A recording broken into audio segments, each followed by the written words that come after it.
Okay, so July 24th, 2003, 6 p.m., meeting of the Easthampton Historical Commission. All right, we'll call the meeting to order at, let's see, 6:07. All right, first item on the agenda is the approval of minutes. Does anybody have any comments, corrections? No? They are lovely minutes, thorough, and I approve. I second.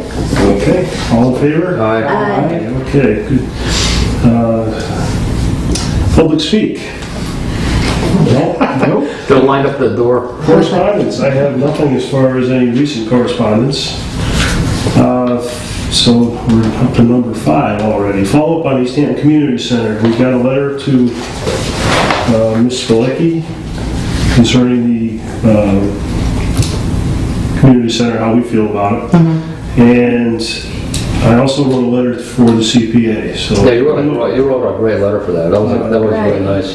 Did he make an application already? Not yet. So She has to get the wages figured in on her quote, and then when she does that, she'll submit it to us, or submit it to the CPA. Yeah, right. So she'll be all set. That's the Congregational Church. No, that community center. Robin, Community Center. okay. With the windows. Yeah, windows and whatever else they need, right? Whatever they're looking for. Okay, the Congregational Church met with the CPA last Thursday. So item number 6, am I going too fast for you? The CPA is going to give them the cash, I think. Yeah. For the church. I think they will. Great. The way things, as long as the roof passes the historical standards. Yeah, because they There was some doubt there. You know, Yeah. They want to check in on that. I guess Webb is going to check in on that somewhere with somebody to make sure it's going to stay historical. You know, otherwise. Right. Did they say Well, I heard that there were some people that were not quite in agreement with the synthetic roofs. Well, I just brought up that I wanted to make sure that if we're going to give them CPA money, that it's going to be historical still. You know. Otherwise, it's not going to, it's just a waste of cash. And they really can't afford to spend $500,000 on a slate roof. No, that's right. They went So, I mean, they got to go to plastic roof. and they've got a lot of painting and Right. It should be fine, you know? Yeah, I was looking at some of the websites and the different, I think a different company that they were using, but the installation that they were using with that material actually made it look more like slate, because they were they're doubling up one, Yeah. or putting in a half piece here and there, and made it, really kind of broke up. Yeah. If you put it down where they're all uniform, it looks very, looks very sterile. If you give it a little shadow and depth, it looks more like Yeah, slate. that was the only thing people were concerned about. Yeah. Is it is going to retain its historical, factor, that's all. With that plastic on it rather than the slate. That's the only thing. I'm sure once that gets cleared up, it's just going to... Right. Well, the options are, if they don't get the money to do it, they don't do anything and the roof, falls in and you got an eyesore there. Yeah. I mean, it's kind of a tough place to be in, because, you want to keep it, historically accurate, or, it's the first or church in in line with town. everything, yeah. The original church. You have choices, too. Well, it's the thing. $500,000 for a roof.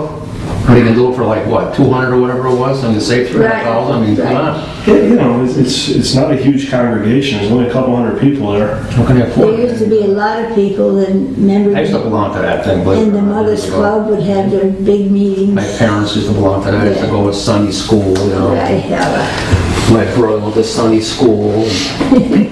So there was very activity, but now, Yeah, so, it'd be nice if they get something. I think the only suggestion I got from Jamie was, possibly write some comments to say, like, we would rather see slate, obviously, but given the... You should write a letter so you'd rather see the plastic instead of slate.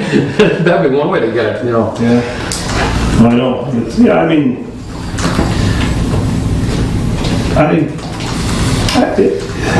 Obviously you want to see what, it'd be nice to use original materials, but I just can't see the expense. It's too much, correct. Yeah, it's way too much. Just make it look good.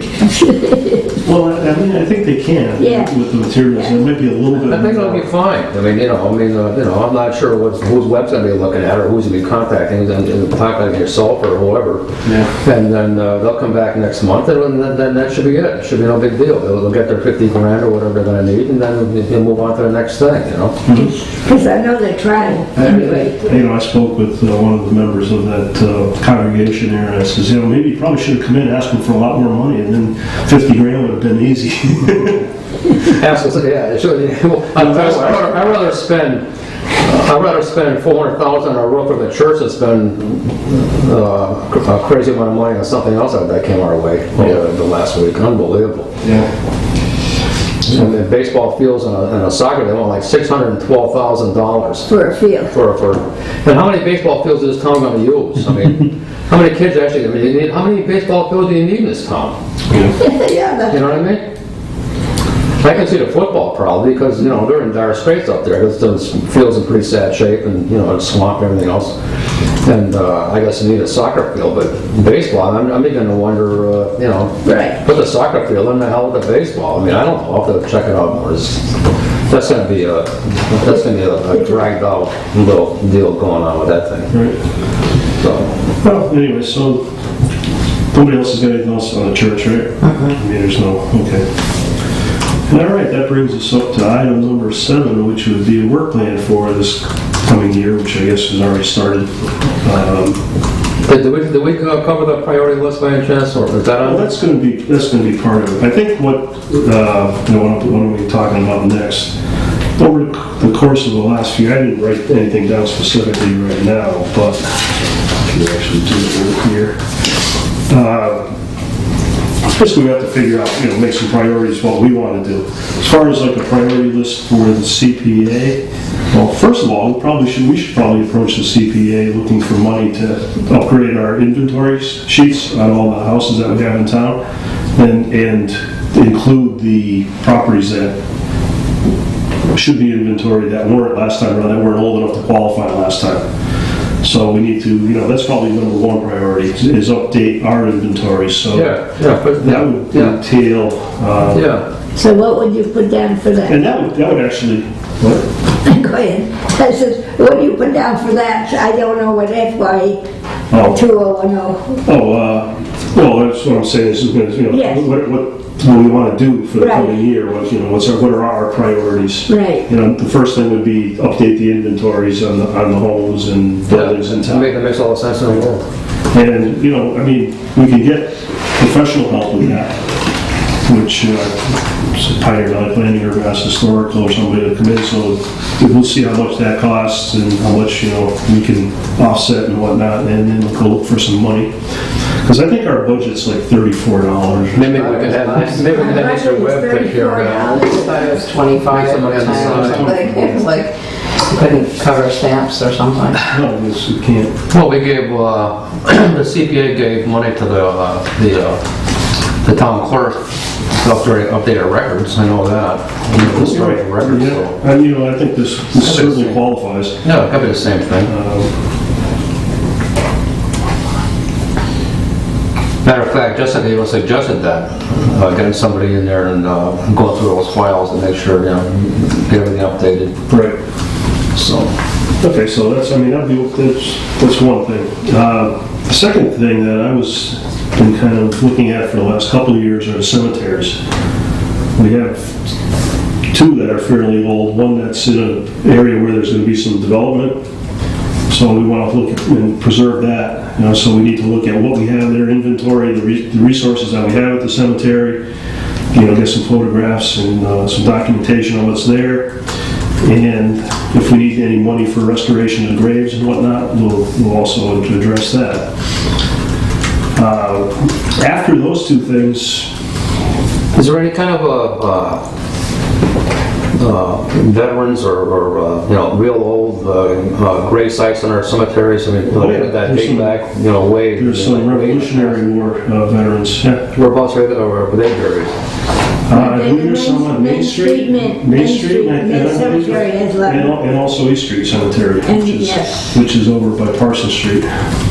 So, yeah, there's, Maybe we can do some with that, I mean, put flags out there or something, or make it, There's some say, well, flags. this is where, the founding fathers are buried or whatever, I think that the veterans have put the small flags on some of these. God, you were interested in doing some, ground.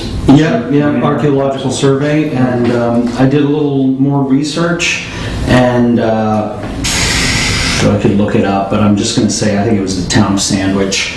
I could be wrong on that specific, but they had done something similar, and so it looks like, because it's an official thing, that we would need probably 3 bids, like any other kind of thing like that. So I had figured I would ask the group how to proceed. I'm not sure how to start that off. It seems like that probably has to come from some official source, and you ask out. Now, I think they also ended up going with an academic institution, but they still had to put it out for bid. Right. Well, what I'm thinking here is we can come up with ideas what we want to do for the course of the next year. Kind of flesh it out, what's going to need to be done, if there's money that's going to be involved. Clear it, go over everything with Jessica, sit down with her and say, okay, this is what what we're thinking about, what do we need to do, or is it just not going to fly, or Is that whatever. feasible, And then we can, the next time around, we say for the next meeting, we'll start breaking these down into a little more specific parts, and we'll know where we need to go and what we're actually capable of doing. Any other ideas that anybody has at this point? Well, I also had thought about the home inventory. I'd been thinking of a way to try to get some of the input from the homeowners. So I had wondered about proposing, and I didn't know whether that would come to this group or maybe the ECA, but an idea like what I did for my house. I went down to the Historical Society, I went to Northampton, did some research, found out who built the house, what year the house was built. I traced back the maps and looked for when it was on the map and when it wasn't. So if other people enjoy that like I did, because it was kind of fun too, and you get kind of involved. Found out it was John Friel, he was a shoemaker in town. I went upstairs to it's right there on Union, and went up and saw what had been his shop. So I kind of got into it, and I thought, I wonder if that would be both a point of pride for homeowners and a way to take the burden off of us, or whoever it is, for doing the data entry. Because I've found this at the college that I work at too. You can either say, okay, I need a list of all the students that are, let's say, doing film. And you say, okay, Joey's doing film, you type that in, what's his phone number, Sally's doing film, you type that in. And it becomes a huge job because you have to input all those names. So what's been working out a lot better is when you say, okay, if you all are going to do film studies, you need to go online and fill out this form, and then they go do it. And they'll give you more information than you would give if you were having to do the work yourself. Sure. So I had wondered if maybe there was a way to get homeowners to not only be aware, like maybe they're not aware that this was a historic building or anything like that, or in like Park Street, for the people that I know are aware, for them I'm to... aware of the house. Yeah, so for them to get in on it, so that it was more like a kind of a historical on the one hand, but also sort of like a homeowner's pride kind of thing. I built the house. Is there any, I don't know how to say it, but like Wikipedia danger in that people would be like, either unintentionally or possibly intentionally exaggerating or, embellishing or outright misstating things about their home? I mean, for the most part, Yeah, there's People probably, like to there's know the probably always history, a which chance of that I happening. know mine. Yeah. But on the other hand, if anything's terribly interesting, we could always check a That's true. couple of them, and say, well, this looks a little, Some installation. That's what I had. That's- Yeah. Yeah, that's what I had imagined, is that you'd have kind of a grading system of verification, where you would have, well, I'm just making this up now, but let's say it's, 1, 2, or 3 stars, and that comes from the historical commission and says, 1 star just means we took these people at their word, we don't know, it sounds good to us. Right. 2 stars means that there's some evidence in the records. 3 stars means we know this is a fact. It's been like confirmed. Yeah, it's been confirmed by some third party or some historical town document. I should write up about mine. And then you could even create an incentive that way for people to they would potentially care, like, oh, well, I don't know. Well, you know what they could do? You could actually have someone put something out on their lawn. Yeah. Right in front of their house, like a little plaque or something with 3 stars, or be like, we could put something in the paper. We could even put something in the paper. Yeah. How Easthampton is registering all their older homes, and being that the summit is Yeah. weekly, you can always featuring a home. You could do 52 homes in a year, basically. yeah. I mean, that'd be pretty good. People say they're actually doing something. They say, hey, what's going on there? Is there actually something going on? They're actually breathing down. I had thought there could even be a sort of an unofficial award, some little blue ribbon that you give to somebody for having, either the most research or the most historic. Yeah. Because I was interested in putting a plaque on my house for the name and the date. But I also thought, if we were encouraging people to do that, it'd be nice if you could sort of have some guilines, so it's not just willy-nilly. Well, we did People. ours in 49, and I moved in 1940, January. Yeah, because We started people, after adopting doing something like that, I mean, and then when Williston wanted to buy the lot, and they couldn't afford some of their faculty, and then they couldn't afford it, and the people who had owned the lot had moved had moved the house from the lot to build an apartment, and it fell through. So my brother-in-law, who knew the man, the lawyer who was there, my husband said to me, "What do you think about this lot?" And I said, "Oh," he said, "do you think it's too far from the center of town?"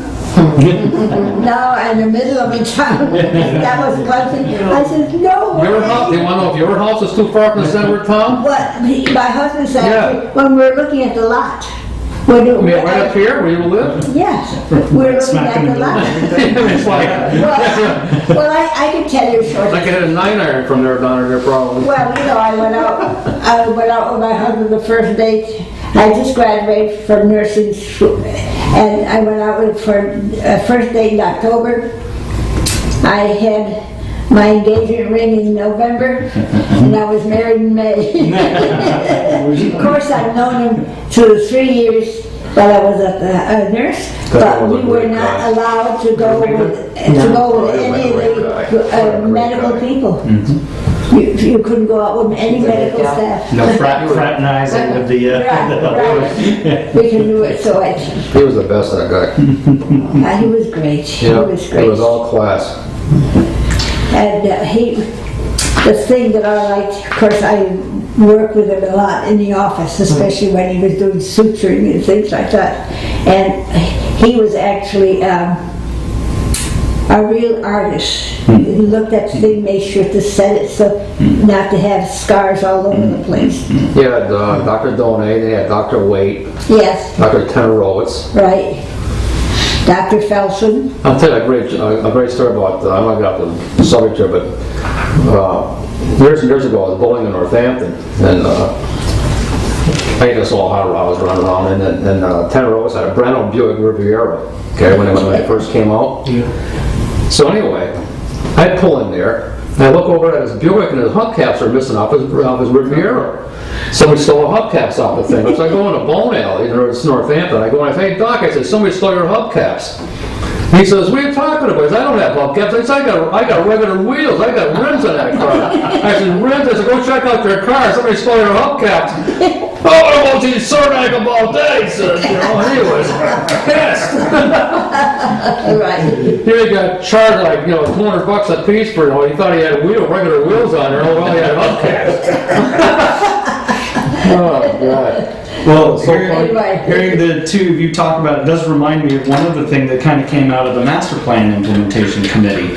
I've been wondering about trying to get maybe students to do an ECAT program on gathering oral histories. Oral histories are obviously the most ephemeral and easiest to lose, and so it's a pretty big job, but I'm wondering if people would be interested in supporting basically a television program where you just get people to talk about Easthampton history. I'll tell you what, if you want to find out anything at all, then you work for a living now, so I mean, you're out there. I try. I'm retired, so I'm looking forward I went to one of those meetings for that procrastination and whatever procrastination. Curmudgeon and Yeah. I went to one meeting down at the post office with those guys. Just to see what it was like. There's like 25 of these guys, and they all meeting, and they start talking about what's going on. You got guys that are like, well, I'm 69, but those guys are like 63. A couple of guys are in their 90s. So you can just imagine the outlook everybody has on different subjects, and what the town was, and where the town's going, and everybody's worried about this and worried about that, and the schools, and businesses and things, and you can really get some thought of what went on years ago here, compared to where it is now. That's when the mills were still going full blast and everything. But that was my only meeting I went to. That was enough for me. Do you think that's something that we should be? I don't know. I mean, this is just kind of what I do. This is the kind of thing that, occurs to me in the shower, and I think, oh, hey, that's maybe a good idea. But resources, time, I'm not sure where those things come from. Yeah. Everything like we've been coming to in the master plan, what's the phrase we're using? Needs leadership. Yeah. Well, I'm just wondering if that's what, if it comes to us and you say, okay, we can somehow get it going. The thing that I can bring to the table is I teach video production. I can, and of course I know ECAT does as well. So we could get people. The hard part always is who shows up. Are they dependable? Do they show up regularly? That kind of thing. But if you have that, and I don't know if there's any way to incentivize that or not, but if you have that part, then like you say, the rest is kind of easy because we can even go to them or they can come to us, but you get the Curmudgeons and Procrastinators Society, that's probably 10 shows, that's a season's worth of shows right there, Those guys are... Well, the thing is, just to get people in the room and they start talking, and you get your history. Oh, it's unbelievable. They can't get a word edgewise. I'm sitting there, and they say, well, what do you think about this? And they go, I'm afraid you can open your mouth, and there's some guy over there, and there's some guy over there, there's some fella. I said, the heck with this, why bother, So guys said, hey, you gotta come back next month? I said, no. This is for what? They can't even talk. So they said, well, we're gonna go around the room, everybody has an idea or whatever. I said, then you'll never make it around the other side. Well, one thing I would definitely advocate is then you've got a show host who works to keep it on Easthampton history, because it's easy to tangent, and some tangent, of course, is entertaining. But you could always have someone who's like, okay, so you talked about the bowling alley. Now, where was that bowling alley? Was it always there? Is that the one and only location? Oh, it moved, and you kind of keep it on task. Yeah, on task. Yeah, when we went to a hockey booster club meeting last year at the end of the season, and they had the assistant coach was the speaker, and you're thinking, well, here's a guy sitting there, staring at a room full of people, what's he going to talk about? But they also had the radio announcer there, and he started the conversation by asking him a couple of questions, and then. Oh, and by the way, when you were working down in South Carolina, what? And I remember you told that story about. Can you relate? Yeah. And you really kind of directed where the conversation was going, and it really worked well. It made it a lot more interesting because if the guy had to sit there and come up with ideas out of his own head, he probably would have been. Okay, 2 minutes, I'm done, Yeah. But it definitely having a moderator or that little bit of interviewer to help. You'd be surprised what you can learn. I mean, there's guys that belong to that thing that were part of the planning board and part of this Conservation Commission, some are old counselors and stuff that are there. And so they start talking about what's going on now. It's really cool. You can really pick up on a lot of things that way. Part of why I had gotten to thinking about it was because and I've forgotten her name now, but she came to talk about the community center, and she almost offhandedly mentioned Robin. Yeah. So and she kind of offhandedly mentioned that they found some bricks that indicated that those bricks had been made at the brickyard. Yeah, down in my house. Yeah, so that's the kind of thing that it's like this little bit of information that sort of makes a bigger, more complete picture. Yeah. And especially if you get a viewership and maybe you've got some kind of feedback forum and things, and people can say, oh, hey, I found that,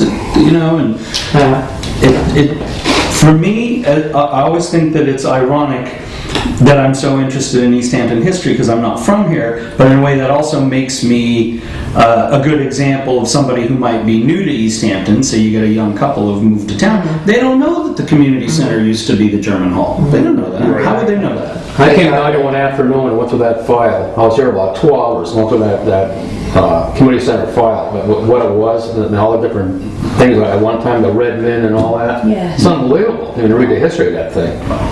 They had some wild parties going on down there at one time. It's That unbelievable. is actually a very interesting point, though, because I too have only been here 13 years, and it's home, and it's also everything is very significant to me, even though this is not where I was born or raised. Right.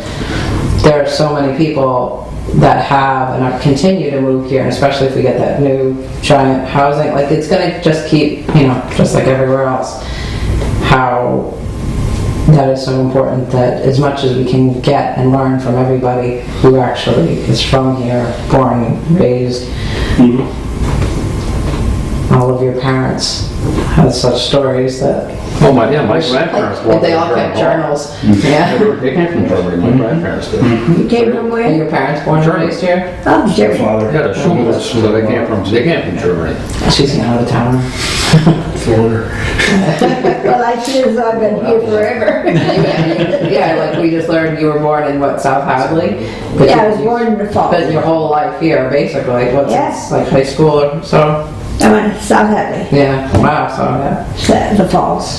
So it kind of fits in with the master plan's charge to, we went through the historic part of the master plan a little bit back, but one of the charges was to gather oral histories, and so I was trying to come up And with- there's other stuff that was on that kept coming back to Yeah. us, and I'm thinking, I can't remember any of them right now off the top of my head. Look at all the houses that have been. Yeah, you have one? Yeah, I do, housing actually, yeah. developments. And I remember when I first came in, with Wilson, Sam, they would go out, just be on the fields and pick the flowers for the banquets or the proms, whatever they're going to have. Wow. And we went out, and there was nothing, open fields. Yeah. I was at I got on that open space and recreation committee they had, it just got started. And I'm sitting there, and everybody's about half my age, or even less than that. So I'm asking him about different things. Like the Conservation Commission lady was there that runs that thing. I was telling her about the different dumps that are in town. And she doesn't have a clue, I was going, there's a big dump right up on East Street. So what are you talking about? I said, there was a rubber dump up there. Where they dumped all kinds of rubber stuff up on that mountain. If you ever got in there and dug that out, it'd be unbelievable. You'd have a love canal up there. I remember playing when I was a kid. Yeah, barrels and barrels of rubber pellets and all this powder and stuff they're dumping up there from the rubber thread. Wow. Right. And stuff like that. We're talking about the perfume pond. The pond was always purple and pink, and then he had Skunk Hollow, and she says, "That's the second time I've heard that." She says, "Skunk Hollow." I said, "That's what we used to call New City at one time. We used to call it Skunk Hollow." She asked me why. When I was a kid, that's what we called it. See, some of that though, it helps tie together loose ends sometimes. You're doing some research and somebody just keeps mentioning, well, it's next to Skunk Hollow. Yeah. And you don't know where that is. So until you do, it's hard sometimes to put the whole picture There's a lot of old stuff. Is that kind of like Skunk Hollow, the lower part of the Pardon Street. Parsons Street or the Everett Street? Yeah, between Everett and Parson, and going down that section there. Then you had New City, which is, on the other side. Right. That's where Doc's family. That's one of the things that tied into the master plan's historic section too, was there had been support for, I forget the term, but it was like these regional pride things, so like New City. So that you get everybody who's in New City to kind of have a sense of, New City pride, right? Like, Well, it's kind of tough now because way back when, we had all the mills and people that worked at the mills lived in New City. right. And even on Pardon Street, down that way there, you had Hammond Mills, you had Stem Home Products and Kellogg Brush, Hammond Specialty, you had the coal place where my mother worked. Everybody in town worked there at one time. Lesno Manufacturing. I remember, this town, I tell you, at one time, this town, back when I was in my teens, used to have a softball league here, a fast-pitch softball league. And all the factories in town and entities would have a team. They're all dressed in full dress uniforms. And that was quite the league. Fast pitching. So they'd go up and sit in the stands and watch this, like 2-3 times a week. Wow. I also found a couple of pictures of a parade. Apparently, I think it was business-oriented, but there's some pictures of, in fact, it was Esther Knodl's brother, Otto, I think it was. And I guess he was a carpenter or a painter or something. And so there's a picture of him on a float where he's on a big board that's between two sawhorses that are really far apart, so the board's really springy. So it looks like what he's doing is Right on. going up and down, and he's painting. They've got like a little facade of a house on the float. So there was some kind of parade. It's all going in front of the mills, and I wondered what that was, and I assume we don't do it anymore. I mean, the only parade I know of is the ragtag parade, right? Is there any other? There was. Memorial Day parade. There's Memorial Day parade. Yeah, Memorial Day parade. I didn't forget about that one. So anyway, the point was just But there's also, in every anniversary, significant anniversary of the town, 1935 and 1965, I guess, they did parades, and there was maybe 1960. They did, they did a commemorative book, and they did, parades and that kind of stuff. But, I would think years ago people actually had, more time in a sense because they weren't home sitting watching TV and like that. They couldn't watch the Red Sox, so they went out and played softball. They actually did something. Well, I just had kind of thought it would be fun to, again, it's kind of excuses for people to get into something like that. Yeah. I wanted to mention that I found this great article, the Mill River Society. Had any of you heard of it? I'd never heard of it until last week. They had a great article on early Easthampton. The point of the group is the Mill River history. And so most of it is not about Easthampton. But they had one really good article. And it got me to thinking, because I hadn't realized the Mill River had let out in our neck of the woods. And I know, and I started wondering, wait a minute, that doesn't add up, does it? And sure enough, the article was just a really good article on early, because Easthampton was part of Northampton at the time. So they're talking about the 1600s. So they're including the Easthampton region, but it talks about the mill that was built on the Manhan, and talks about the native settlement, and then talks about the Mount Tom village. Maybe I did see that. That's an online thing? Yeah. Yeah, because I didn't know that they had rerouted the Mill River from downtown Right. away. And that's what, Yeah, it was a really good article. Big old maps. And they had some Yeah. maps. Now I couldn't see the maps weren't high enough quality for me to Okay. read them. So, but they had them, which means Somebody has. somebody has them. Yeah, that's a good one. And they were interesting, and it was a pretty good So resource. what's the Mill River Society. Mill River Society? I'll double check and make sure that wasn't like Preservation Society or anything, but I think it was just Mill River Society. Okay.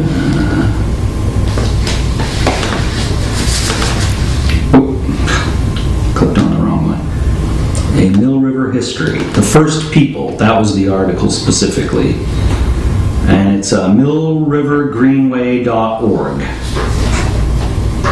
millrivergreenway.org. And again, most of it's not about us, but the few pages that were really good information, and with maps from the 1600s and stuff.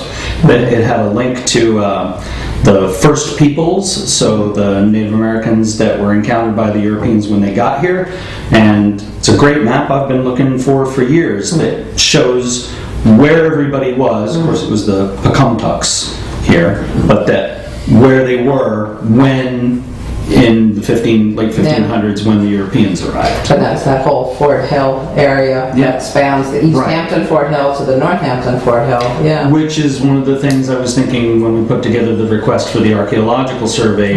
Maybe we should try to lump together as many of those things as we would maybe have on a wish list. I don't know if they can do them all or if we can afford, but it occurred to me, well, I had just been talking about the area down there by the DAR marker where the cemetery had presumably been. But if we get money and there's enough of it, we ought to ask them to see if they can locate the native settlements. I know now they can do an astonishing thing, which is even though there's nothing left, they can see where the ground was compressed where the posts were put in. So they can tell. Even though there's nothing of it actually left except the compressed earth. But because it's really round and very regular, they can tell you like, oh yeah, there was a palisade fort here, you know? And so that's the kind of thing, because my understanding is nobody actually knows anymore where the fort actually was. We know generally, but we don't know specifically. So. Wow. Right, so That's what I do in my free time. Sorry. Well, I Better than getting into trouble. You learned it in golf. okay, anything else that we want to tackle besides the day-to-day stuff? You know that canal, we're always talking about the canal in town? Oh, no. What exactly did they actually put in that canal to get from, say, from Westfield to Northampton or wherever it originated from? How far north Kind did of it go? vessel or? I mean, what did they actually put on boats? I mean, how big were the boats that were actually in that canal? What kind of stuff did they transport? Was it They were barges whiskey? Was it that could be cotton pulled barrels? by mules, so they weren't very big by modern standards. Yeah, I think But they're pretty good size. pretty good size, but bales of cotton and foodstuffs and plant materials, Tobacco, tobacco, Probably wool. wool. Yeah, that's right. Hey, where exactly that thing with the Northampton? Is that where it ended up? Or I've got a map of it. that is too much. Actually, the gentleman over there at Williston, what's his name? The librarian at Williston. Oh. He had a guy come in and talk about it one time. Tell her. Tell it, yes, yeah. And the guy spoke about the whole canal, and where there's still remnants of it. Yeah, I mean, that's what I know. It was basically it was wood lined, so it was like a trough. Then they had springs here and there that would feed it. So the problem they had it leaked a lot. So it wasn't always able to be. I'm just wondering, where does this thing originate? The other side of Westville someplace, or? No, actually, it went all the way to New Haven. Yeah. Northampton, didn't it? Wow. Well, yeah, it was. So it started basically. It's huge. Do you know where River Run is? In Northampton, off Damon Road. Yeah. It started somewhere up over there. Over there? Okay. And actually, this was fed from there, and I believe, like where the fire station is in that area, there's kind of a swamp through that ran through there, right down State Street, There's a plaque right there at the Yeah. church. Yep, Yeah, and and then then across. That's just amazing, you know, when you think about that. Right. It was, especially for the years it was built. Yeah. And then, of course, it never They did had any a- money. But I yeah, the think the amount building is of still a time and effort hotel. to make that, and then Right. railroads, and it was It was only a couple of years that they, 10 years that they ran, maybe? insane. Millions. Carl Walter is the fellow who put together this really good. In fact, it reminds me. He was probably the guy that spoke. Yeah, exactly. He is, and he loves to do it. I went down in Plainville, I think, where he's involved with their historical society there, and they have a nice museum. They restored a little section of the canal, and for one thing, he does a great presentation, and he says he loves to do it. So, I bet he'd come up here in a heartbeat to do. He's done it before, Right. although I think it wasn't here in Easthampton. It was either at Mount Holyoke or something. He did say, Was it- somebody did something at Wilson, and like I said, it might have been him, because this guy knew like everything about it. Yeah, he's the ultimate, knowledgeable person about it. And again, I believe he's a member of the Plainville Historical Society. What's his And name again? Carl E. Walter.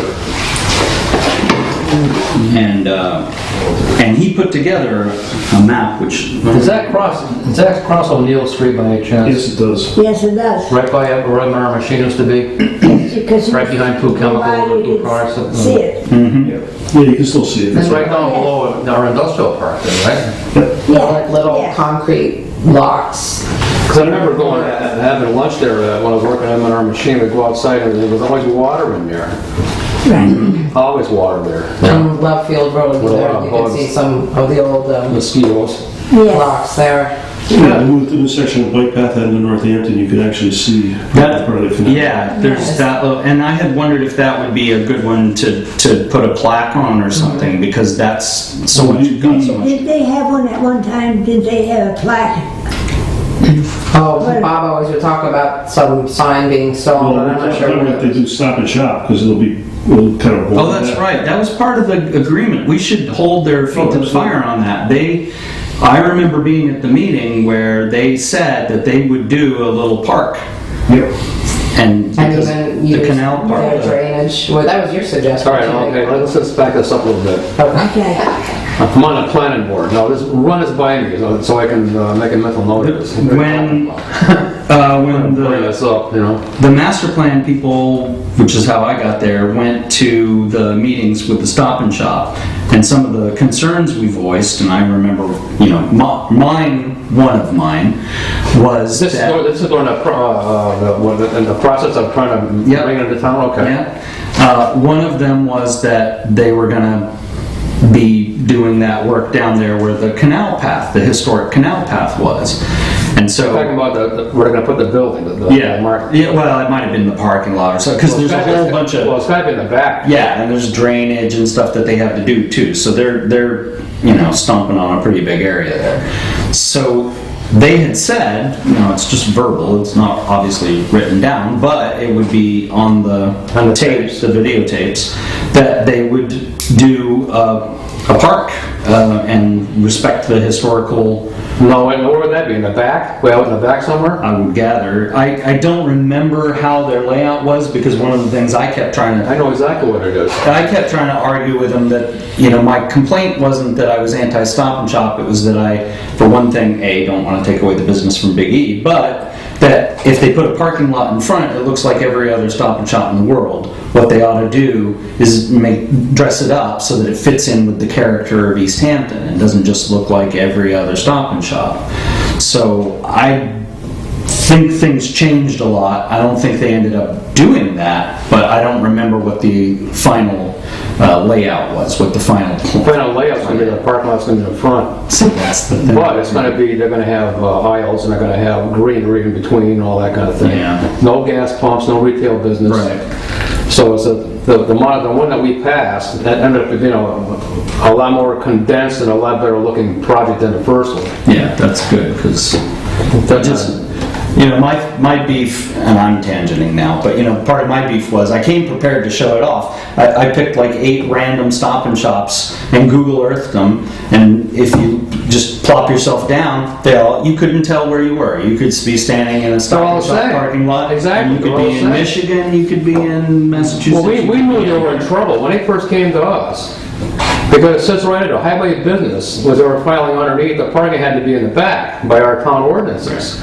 And we were arguing back and forth, and they're trying to tell us by putting the gas pumps in there, that allows them to have their parking lot right in the front.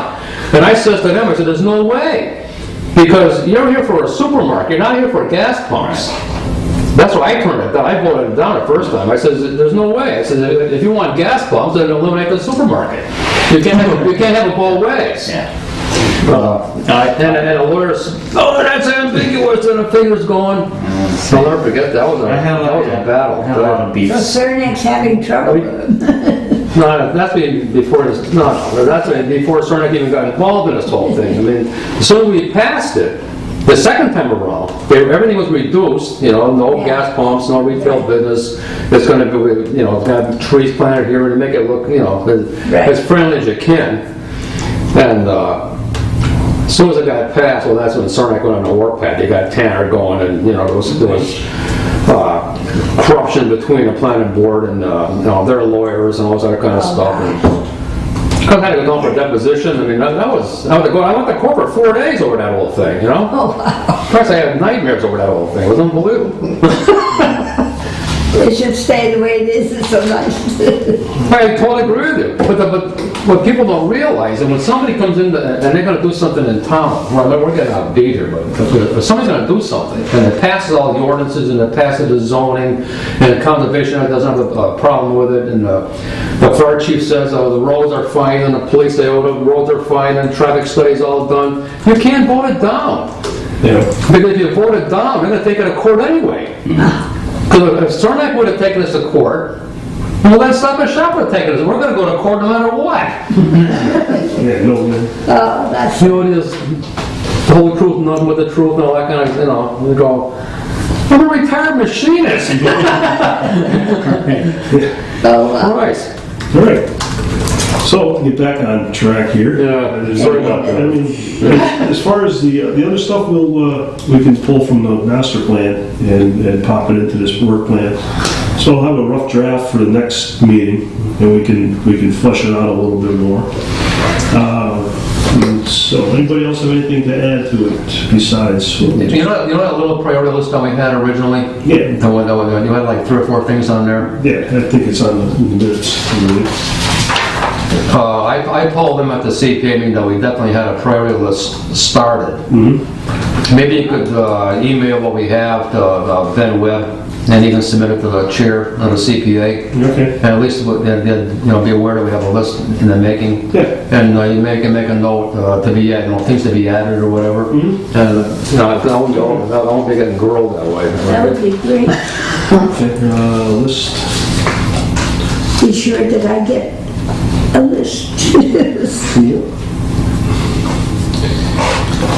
So here's a map I made that just shows you, it's pretty light, but that yellow, that's the canal path. Okay. That I figured out, just the Easthampton part. You can pretty much see it on like Google Earth. Yep, that's what I did. I traced it. I took a snap of the Google Earth because you can see it best that way. Yeah. And then I traced it and then put it on top of this. How far north did that thing go? You're in West Whaley. Yeah, that went- That was the way up in like when I was in Vermont or something. It went through like 5 states. Greenfield or something up that way? Yeah, towards I realized the map that Carl made is a physical map. I didn't have it digitally, so I'll bring it to the next meeting. It's but, amazing. and my memory's not so good, so I don't remember exactly. But it was an astounding canal. But I guess it broke a lot too, and that was part of the thing. It would break, and they'd lose the water. They'd have to fix it, fill it up. And they did that for a few years, and then the trains came. And Can you imagine though, you're in Easthampton and the break is somewhere like in Southampton in the middle of nowhere. Right. And you're going, oh, so there's no water. Right. And it's not like you can drive out there. You got a horse or something. Yeah. Pull out your cell phone and. Yeah. Yeah, that's. Oh, God. Unbelievable. Okay, so, old business, I had nothing as far as that goes. New business, What are we gonna do for a CP representative? What are you gonna do there? I don't know. We could appoint somebody that's not here. Yeah, They'll teach you for not showing up. I said that. We'll put it this way. I could be a representative of this. Yeah. And to drop out of the planning board. Right. If you want me to. Or, were you interested in that? I don't know, I don't feel like I know enough about it to venture a guess. How often does CPA meet? Once a month. Once a month, so that's another monthly commitment. And I am on the master plan committee. I feel For like, someone, there's like something going on every week, it seems. yeah, partly it's my desire to do more in the ones I'm already doing. I just want to make sure I'm. All right, tell you what, I really hate, because what's gonna happen if Well, you shouldn't drop out of something that you want to be in. Don't. no, man, no. You'd still be on it, except you'd be representing us Can't you on do the planning both? board. Well, No, you can't do both. we could wait until our next meeting. Well, they're gonna be wanting somebody. Beverly and Yeah. Oh, Chuck. I could do that. Can we do it by committee? Like when somebody, Oh. okay, I can go this month and you can go next month, and, or no, they need a permanent member. If I get on that from here, well, then that means somebody that's on the planning board is gonna have to go on. Yeah, and you can have the same issue that nobody from planning is gonna wanna do it, or? Oh, yeah. No, there's not those guys, Christ. Okay. There'll be 2 or 3. Oh, yeah, there'll be It 2 or might be 3 the chomping at the bit. best solution at this point. So you're already familiar with the process and all. Let me talk to Jessica Yeah. and see what she says. 'Cause, love to have you here. whatever she says, that's, for me, is gospel with her. I mean, she's Oh, the best. great. She's really good. People don't realize, I know Stuart Beckley was a great guy and everything else, then he did a lot for the city, no question about it. But that guy was so disorganized. Yeah, I know that. He had Way back. boxes of records and stuff, and we had minutes half the time, and then we didn't have minutes, we had conditions that were never applied.